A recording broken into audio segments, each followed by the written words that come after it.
হাজারে হাজারে পরিযায়ী।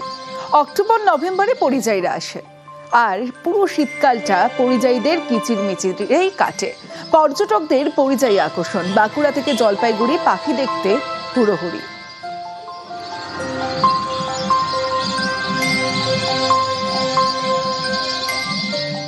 কখনো একা একা,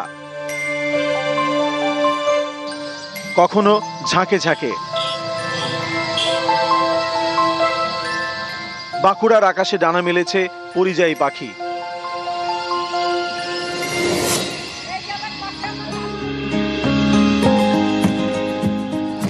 অতিথিরা আসে অক্টোবর নভেম্বরে, কত পথ পেরিয়ে। সারা শীত কাটে বিষ্ণুপুর শহরে যমুনা বাঁধে। এই পাখিরাই এখন পর্যটকদের আকর্ষণ। ক্যামেরার লেন্সে পরিযায়ী পাখি দর্শন।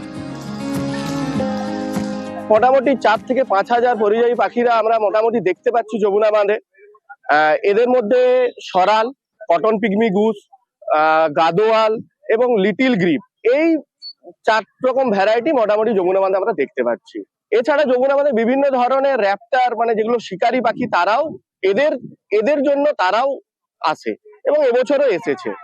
সকালের দিকে এবং বিকেলের দিকে এরা যে ওড়াওড়ি করে, সেটা দেখতে আমাদের একজন পক্ষী প্রেমী হিসাবে খুবই ভালো লাগে এবং আমরা দেখতে, ছবি তুলতে আসি এবং স্থানীয় মানুষরাও খুব এটা উপভোগ করে।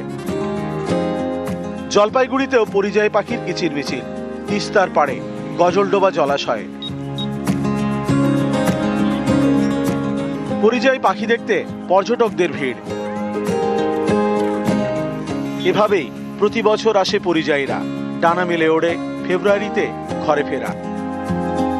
বাঁকুড়া থেকে দেবব্রত মণ্ডল এবং জলপাইগুড়ি থেকে শান্তনু কর, নিউজ 18 বাংলা।